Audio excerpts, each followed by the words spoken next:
So when you think about a Tesla, you're typically talking about Autopilot and the really cool design. But as a new owner, there's some things that even I was surprised of that you probably won't find on many YouTube videos. So let's go over the top 5 surprises that you should really know before or soon after you pick up your Tesla. Welcome to the channel. My name is Matt. We go over everything of your brand new or coming soon Tesla, from the frunk to the trunk and everything in between. So I have a list of the 5 top surprises. Let's just go right into it. Number 1, all the new Model Ys now come standard with the biodefense weapon mode. And that sounds pretty darn serious, but all in all, what it is the new HEPA filter. And if you're thinking about a Model 3, I did a poll recently on this channel, and it seems like a lot of people are looking at the Model 3. By the way, those are not available until March now of 2022. So a long wait on those, but the HEPA filter, because of the size, did not fit in the Model 3s. So they don't come as standard. And this was a surprise to me because I know other channels have talked about this, but in certain situations, let's say, especially after it rains, there's this lingering odor inside of your Model 3, and the HEPA filter, I've heard, eliminates that odor. It's a musty kind of after the rain, almost a wet dog smell, to be frank with you. A huge surprise. The HEPA filters not included in your Model 3, but they are included in the Model Ys. So a surprise to me was the space of the Tesla. Now, it was a good surprise, number 1, that there is so much space, but that is subjective, isn't it? Well, let's just go over the concrete numbers. How much space is inside the Tesla? So according to Tesla, there are 15 cubic feet of space between your frunk and your trunk. And remember, there is some space underneath your trunk as well. But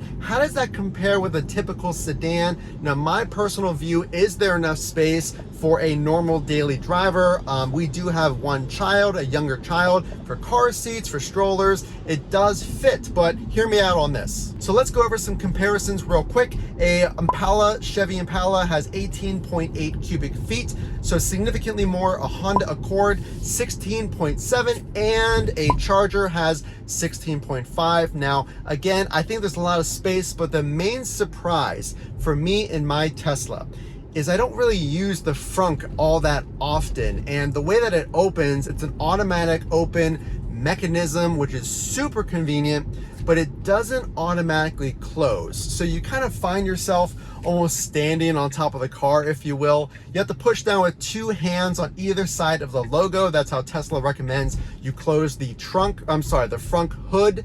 But I don't really use it all that often. I think I would use it more if it was an automatic close. Don't get me wrong, I love this space, but that was a surprise to me that I didn't really use it as much as I thought I would, probably because there's plenty of space in the trunk and underneath that trunk compartment. So speaking of that trunk space in your Model 3, Car and Driver did a review on the underneath storage space, underneath the trunk of the Model 3. You can fit 2,915 ping pong balls in there, or the equivalent of 4 carry-ons.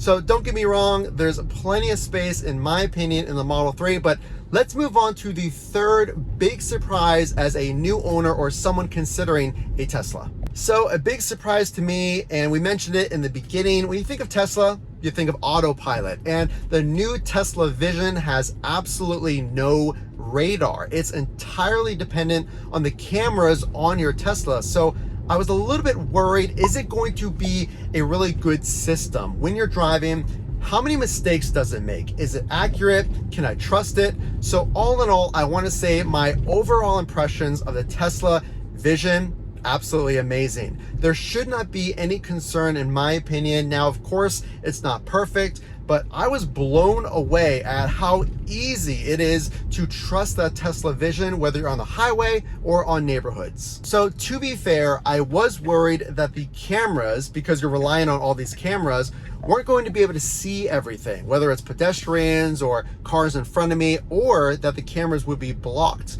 by rain and would not be able to see the lines on the road because of mist and rain and all these things. But all in all, again, I've driven near 5,000 miles now, and it is a truly trustworthy system.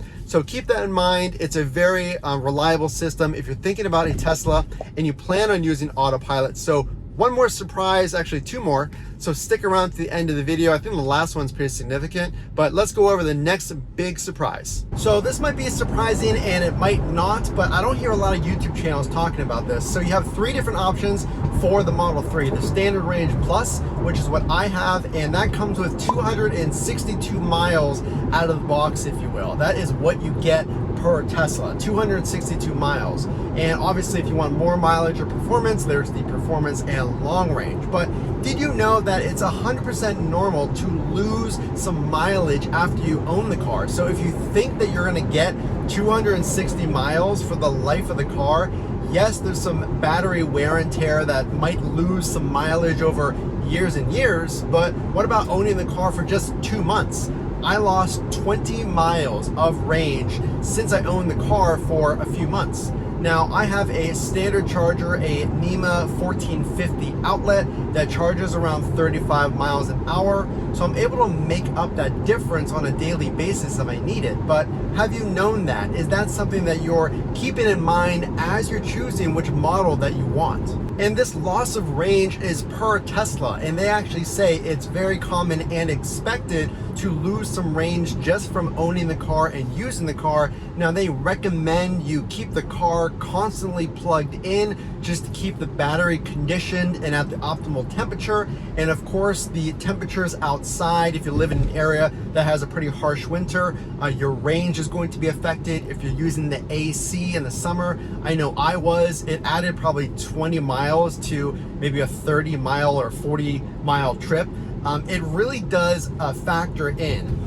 If you're really punching it on the road and you're accelerating really fast constantly, that's also going to affect your range. So it's just some things to keep in mind as you're choosing which car to buy. So as far as the mileage, you have a maximum of 262 miles. And at this time, my 100% charge, if I charge the car the full charge for a road trip or to 100%, is 243 miles. So right out of the box, I lost over 2 months, about 19 miles. Now it's been like that probably for a month, and I'm fine with that. But again, if you're really counting on the maximum mileage, just know it's not going to hold at 260. I did lose about 19 miles. So this next one is not a deal breaker in any way, shape, or form. And if you're a car junkie, this is probably common sense. But some of you might not have known, like I didn't know, that my back windows don't go down the entire way. And that's partly because of child protection, but also it's because of the way that the door is actually built. There's no room for the window to go down the entire way. And this is pretty common in most cars. So in the 90-degree heat of summer, I was really looking forward to having all my windows down and having some air come in when I'm not using the AC. But I turned around and to my surprise, I didn't know that they didn't go down the entire way. So again, not a deal breaker, but just something you might not know. So if you're still on the fence, make sure to check out my 1 month video. I go a deep dive into some of the key things that I noticed over the past few months of ownership. And I also want to say thank you for anyone that used my referral code. As of September 18th, Tesla discontinued, unfortunately, the 1,000 mile supercharger referral codes. So thank you again if you did use my referral code. And finally, if you want a Model 3, you are now waiting until March. It's amazing. The demand is really taking off. So subscribe if you haven't done so already. So there's a lot of news coming out until March. So if you're ordering right now, there's a lot to learn, and make sure to check out the accessories link in the description because you want those accessories before you take delivery. So now that we got the housekeeping out of the way, make sure to subscribe and drop a like so that I know that you like this content. Again, my name is Matt from Frunk to Trunk, and I can't wait to see you in the next one.